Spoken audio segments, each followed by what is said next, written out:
getting more women engaged in office in particular, I couldn't agree more with you that that is something that would be great to do. But I'm also going to be realistic about what's challenging for us. A friend of mine is a headhunter, and she has complained to me a number of times about the phenomenon that exists when she lets her networks know about a job that is available, and she'll get a huge stack of resumes from men, and she'll get a much smaller stack from women. And she'll reach out to some women that she specifically was hoping would apply to ask them, why didn't you apply for this job? And consistently, the women would say something to the effect of, well, the job application included a list of 10 qualifications that you needed to have, and I only had 7. And she would say, and all of these men who applied had 4. Women, we hold ourselves back too often. We are the biggest self-discriminator that exists. We keep ourselves from doing things instead of honoring that voice inside of us, right? How often do we allow the voice of what someone else might think or say or do outside of us to dictate what our choice is, rather than honoring that beautiful, strong, powerful, knowing voice of love and wisdom that is already inside of each of us. And of course, it's not without a need for thick skin, because the people outside of ourselves do say rotten and nasty things. When I was in Annapolis this year, at the beginning of the legislative session, there's this rumor going around about me looking at running for governor. And I ran into a lobbyist in town who said, oh, hey Heather, I'm so excited. Don't you think Hillary Clinton's going to run for president in 2016? That's going to be amazing. We need more women at the highest levels of government. And I said, yes, I am so excited. Hillary's going to be an amazing president. And you're so excited about women serving at the highest levels of government. It seems like maybe you're wanting to support me for governor. And he said, well, you know, I'm not going that far quite yet. I haven't exactly, I don't know that I'll be picking any side. He says, but you've got a great smile. And I said, you know, that would have been fine enough. But then he said, you know, can I tell you something? People think you look like a vampire. You really should shave those teeth down. Yes.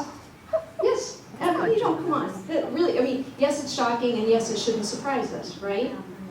Because there's groundbreaking research out just this week from Lake Research Company, a political polling firm that works for a lot of female candidates, that talks about how journalism in particular and just decades of cultural expectations on how women in government are treated, talks about how in the coverage of a debate between a male and female candidate, there'll be a reference to the male candidate and his strong position on XYZ issue and how he talked about this and that plan. And then from the get-go, the conversation about the woman candidate is she showed up in her trademark pantsuit with her brooch or her medallion with this particular haircut, with this kind of nails, you know, like walking through our physical appearance. And what's most frustrating about the research is those of us in government would like to think, even if we can't change the way the journalists report these things, we're hoping that the people who read it can read beyond and see us for the ideas that we are articulating and presenting as well. But what the focus groups are showing is that when you are read this information, you immediately start to discount this person, this female candidate, before you ever even get to the part about what her thoughts and her ideas are. And so it's incumbent upon all of us to work to change these things. Just in the last couple of weeks, with the rumors about Congressman Dutch Ruppersberger potentially getting into the race for governor, a columnist for the Baltimore Sun decided to write a story about this, and in the process of his story, he talks about the entrance of Congressman Ruppersberger, and he talks about the other 3 male candidates that are heavily looking at this race, And it wasn't bad enough that he left me out, who I'm also very actively taking a serious look at getting in this governor's race. But he left the one woman out and proceeded to reference how these were the men that were competing for the Big Daddy chair. We have never had a woman governor in the state of Maryland in 225 years of existence. You might wonder why.